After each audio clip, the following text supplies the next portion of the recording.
Mahakumbh statue of unity અને કોનોના ચિત્તા ગુજરાત સહિતના ટેલ્બોએ પરેડમાં લગાવ્યા ચાર ચાંદ. જુઓ વિડીયો. ઉત્તર પ્રદેશના ઝાંખીમાં ફરજના માર્ગે મહાકુંભનું દ્રશ્ય જોવા મળ્યું હતું, ત્યારે ગુજરાતના ટેબ્લોમાં સુવર્ણ ભારતનો વારસો જોવા મળ્યો હતો. ઉત્તર પ્રદેશની ઝાંખી પણ ખૂબ જ યોગ્ય અને આધ્યાત્મિક રીતે સંબંધિત theme Mahakumbh 2025 golden India heritage and ડેવલપમેન્ટની ભવ્યતા દર્શાવવામાં આવી હતી, કે જેને વૈશ્વિક સ્તરે અમૃત સાંસ્કૃતિક તરીકે ઓળખવામાં આવી છે. માનવતાનો વારસો છે.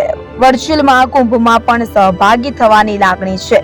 પ્રયાગરાજમાં પવિત્ર ગંગા, અવિરત યમુના અને સુપ્રસિદ્ધ સરસ્વતીના સંગમ પર આયોજિત મહાકુંભની ઉત્કૃષ્ટતા અને આ અદ્ભુત પ્રેરક મહાકુંભ દર્શાવે છે. પ્રથમ અમૃત કલશની એક પ્રભાવશાળી પ્રતિકૃતિ છે, કે જે આગળ ઝૂકેલી છે અને પવિત્ર અમૃત ધારાના પ્રવાહનું પ્રતીક છે. તેની આસપાસ સાધુઓ અને સંતોને શંખ ફૂંકતા, આચમન કરતા અને સાધનામાં રોકાયેલા દર્શાવવામાં આવ્યા છે, કે જ્યારે ભક્તો મહાકુંભના આધ્યાત્મિક સારને ગ્રહણ કરીને સંગમના પવિત્ર પાણીમાં સ્નાન કરે છે.